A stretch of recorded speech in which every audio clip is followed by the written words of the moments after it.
निलेश देव मित्रमंडळ, भारत शिक्षक प्रसारक मंडळ आणि श्री सिद्धिविनायक गणेश मंदिर संस्थानातर्फे 1 फेब्रुवारी रोजी सकाळी 8:30 वाजताच्या सुमारास 3000 विद्यार्थी आणि विद्यार्थिनींच्या सहभागातून 1 लक्ष वेळा अथर्वशीर्ष पठण करण्यात आलंय.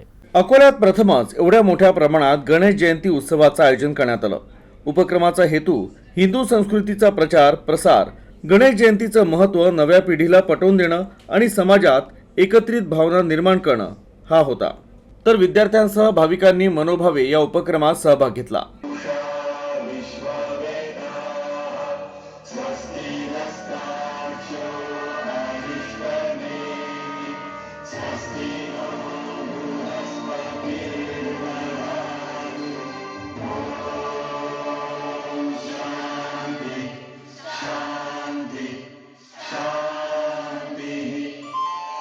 त्वमेव सर्वं खल्विदं ब्रह्मासि त्वं साक्षात्